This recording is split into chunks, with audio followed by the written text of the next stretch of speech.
आगामी स्थानिक स्वराज्य संस्थांच्या निवडणुकीसाठी शिवसेना उद्धव बाळासाहेब ठाकरे पक्षाकडून नेते, उपनेते आणि राज्य संघटक यांच्यावर जबाबदारी देण्यात आली आहे। स्थानिक पातळीवर वॉर्ड अथवा कोणते मतदारसंघ लढायला हवेत याची सुद्धा माहिती मागवण्यात आली आहे। उपमुख्यमंत्री अजित पवार यांनी इंदापुरात छत्रपती सहकारी साखर कारखान्याच्या निवडणुकीसाठी मतदान केलं। यावेळी मतदान केंद्रावर अजित पवार आणि हर्षवर्धन पाटलांची भेट झाली। या भेटीमध्ये दोन्ही नेत्यांमध्ये दिलखुलास चर्चा पाहायला मिळाली। छगन भुजबळ आणि अजित पवार यांनी भेटणं टाळलेलं आहे आणि त्यामुळे चर्चा आता सुरू झालेली आहे। अजित पवार कळवणच्या दौऱ्यावर असताना भुजबळ येवला मतदारसंघात होते।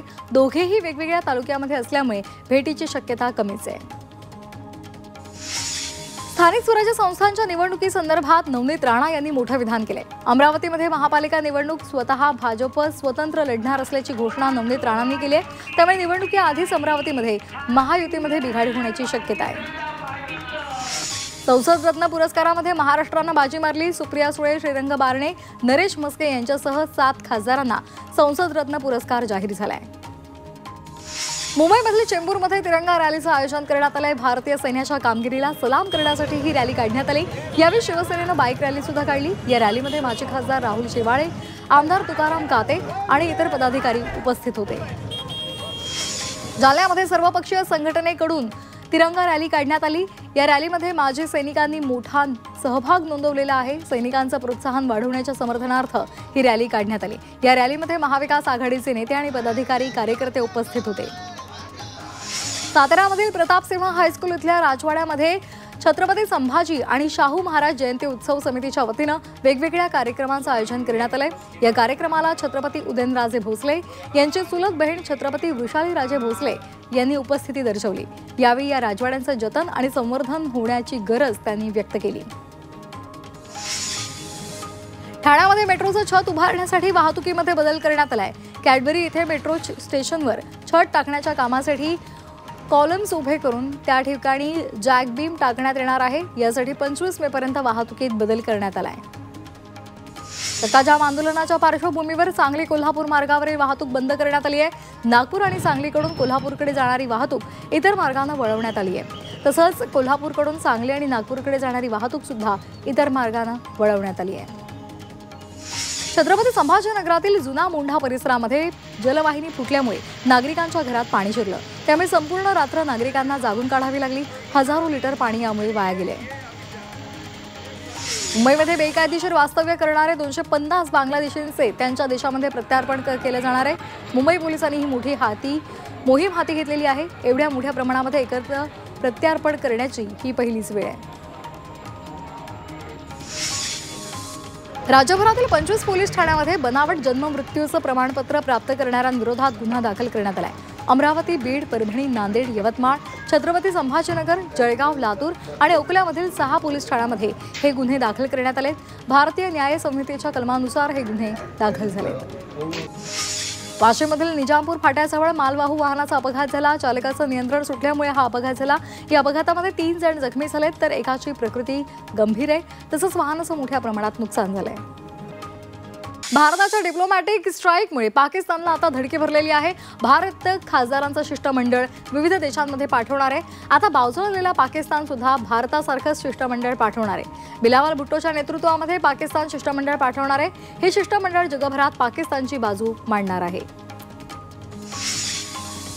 एसटी महामंडळाला आरटीओनं दणका दिलाय। ओव्हर स्पीडिंगसाठी एसटीला 6 कोटी रुपयांचा दंड ठोठावण्यात आलाय।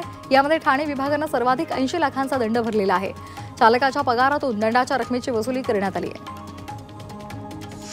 103 रेल्वे स्थानकांचं 22 मेला लोकार्पण होणार आहे। अमृत भारत स्टेशन या योजनेमधल्या स्टेशनचं लोकार्पण केलं जाणार आहे। पंतप्रधान नरेंद्र मोदी यांच्या हस्ते ऑनलाईन पद्धतीनं हे उद्घाटन केलं जाईल। चांदा फोर्ट, आमगाव रेल्वे स्थानकांचा यामध्ये समावेश आहे। मुंबईमधील राणी बागेच्या पर्यटकांमध्ये आता घट झालेली आहे। नवीन प्राणी नाहीयेत आणि त्यामुळे पर्यटकांचं आकर्षण आता कमी झालंय। गेल्या 3 वर्षातील नवीन प्राणी आणण्यामध्ये अपयश आल्यामुळे ही संख्या आता कमी झालेली पाहायला मिळते। मुंबईला पाणी पुरवठा करणाऱ्या धरणांमध्ये फक्त 18% इतका जलसाठा शिल्लक आहे। त्यामुळे मुंबईकरांची चिंता आता वाढलेली आहे। आता मुंबईकरांना पुढील 60 दिवस पाणी पुरवठा करता येणार आहे। इतकाच जलसाठा सध्या शिल्लक आहे। दरम्यान मुंबई महानगरपालिका परिस्थितीवर लक्ष ठेवून आहे। पुणे विमानतळावरून पहिल्यांदाच आंतरराष्ट्रीय मालाची आयात करण्यात आली। दक्षिण कोरियातून आलेले 66 किलो वजनाचं इलेक्ट्रिक साहित्य कार्गो टर्मिनल मार्फत ट्रान्झिट पद्धतीने विमानतळावर दाखल झालं। दिल्ली मार्गे हा माल पुण्यामधील वाहन क्षेत्रातील एका कंपनीसाठी आणण्यात आला। देशांतर्गत कार्गो वाहतुकीला सुद्धा चांगला प्रतिसाद पाहायला मिळतोय। पावसाळ्यामध्ये पार्श्वभूमीवर पुणे महापालिकेने शहरातील जुन्या वाड्यांचं आणि इमारतींचं सर्वेक्षण सुरू केलंय। त्यामध्ये 136 धोकादायक इमारतींची नोंद झाली आहे। त्यातील 103 इमारती अतिधोकादायक असल्याचं समोर आलंय। यवतमाळमध्ये केंद्र शासनाच्या योजनांपासून एकही पात्र लाभार्थी वंचित राहू नये तसे निर्देश देण्यात आले। आदिवासी विकास मंत्र्यांनी अधिकाऱ्यांना या संदर्भात निर्देश दिलेले आहेत। तसंच लोकप्रतिनिधींना विश्वासात घेऊन उत्कृष्ट काम करण्याच्या सूचनाही देण्यात आल्या आहेत।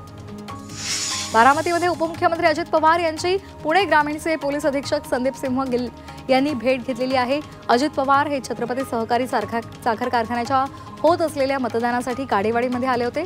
यावेळी त्यांनी अधीक्षकांची भेट घेतली।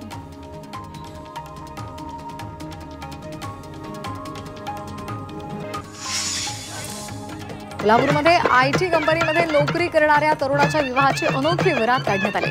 प्रिन्स क्लबनं या वरातीच्या निमित्तानं शहरातील खराब रस्त्यांच्या प्रश्नाकडे लक्ष वेधले। पारंपरिक लेझीम, हलगी आणि सोनाईच्या तालावर अनोख्या पद्धतीनं काढलेल्या या वरातीचं कोल्हापूर शहरामध्ये सध्या जोरदार चर्चा रंगली आहे। लोणावळ्यामध्ये कैवल्यधाम इथे आंतरराष्ट्रीय योग दिनाच्या निमित्तानं 35 दिवसांच्या योगाभ्यासाचं आयोजन करण्यात आलंय। खासदार श्रीरंग बारणे यांच्या हस्ते या योगाभ्यासाचं उद्घाटन करण्यात आलंय। एक पृथ्वी एक स्वास्थ्य के लिए योग या संकल्पनेवर आधारित हा योग महोत्सव भरवण्यात आला आहे। नॅकचं मूल्यांकन न केल्यास 233 महाविद्यालयांमधील प्रवेश स्थगित करण्यात आले। या महाविद्यालयांची प्रवेश क्षमता स्थगित करण्यात आली आहे। यामध्ये छत्रपती संभाजीनगरमधील 87 महाविद्यालयांचा समावेश आहे। वारंवार सूचना देऊन सुद्धा महाविद्यालयांनी नॅक AAA मूल्यांकन केलेलं नाही। त्यामुळे अधिष्ठाता महामंडळानं अशा 233 महाविद्यालयांना प्रवेशबंदी केलेली आहे। पुण्यामधील जुन्नरमध्ये एका हॉटेलच्या उद्घाटनासाठी गौतमी पाटीलच्या कार्यक्रमाचं आयोजन करण्यात आलं होतं। या कार्यक्रमात गौतमी पाटीलच्या नृत्याला प्रेक्षकांनी भरभरून प्रतिसाद दिला। मावळमध्ये तिरंगा रॅलीचं आयोजन करण्यात आलंय। भारतीय सैनिकांच्या प्रति कृतज्ञता व्यक्त करण्यासाठी ही रॅली काढण्यात आली। त्यामुळे या रॅलीमध्ये नागरिकांना सहभागी होण्याचं आवाहन करण्यात आलंय। बीडच्या आष्टीमध्ये तिरंगा रॅली काढण्यात आली। आमदार सुरेश धस यांच्या नेतृत्वामध्ये रॅलीचं आयोजन करण्यात आलं होतं। हातामध्ये तिरंगा घेऊन विद्यार्थी, नागरिक हजारोंच्या संख्येनं सहभागी झाले होते। कोल्हापूरच्या इचलकरंजीमध्ये भव्य तिरंगा रॅली काढण्यात आली। यावेळी या माध्यमातून भारतीय जवानांना हजारोंच्या संख्येनं सामूहिक सलामी देण्यात आली। रॅलीमध्ये सामाजिक सलोखा आणि एकतेचं दर्शन पाहायला मिळालं। राज्यामध्ये 2024 मधील भूजल मूल्यांकनानुसार राज्यातील तब्बल 55 पाणलोट क्षेत्र अतिशोषित तर 19 क्षेत्र शोषित म्हणून नोंदवण्यात आली आहेत। राज्यभरामध्ये भूजल साठ्यांवर दिवसेंदिवस ताण येतोय आणि त्यामुळे पाण्याची उपलब्धता केवळ पावसावरच नव्हे तर भूजल व्यवस्थापनावर सुद्धा अधिक अवलंबून राहू लागली आहे। छत्रपती संभाजीनगरात बोगस खतांची विक्री केल्या प्रकरणामध्ये कारवाई करण्यात आली आहे। शेतकऱ्यांना घरोघरी जाऊन बिल न देता बोगस खतांची विक्री करण्यात आली होती। या प्रकरणामध्ये 5 जणांवर गुन्हा नोंदवण्यात आलाय। तसंच आरोपींकडून 20 गुण्या खत जप्त झालंय। वातावरणातील बदलामुळे कोकणातील हापूसच्या लागवडीवर परिणाम झालाय। त्यामुळे यंदा हापूसचा हंगाम महिन्याभर आधीच संपलाय। दरवर्षी जून महिन्याच्या पहिल्या आठवड्यापर्यंत हापूसची आवक सुरू असते। मात्र यावर्षी 1 महिना आधीच हंगामाचा शेवट झालाय। पुणे, मुंबई या राज्यामधील प्रमुख फळ बाजारांमध्ये सध्या हापूसची तुरळक आवक होते।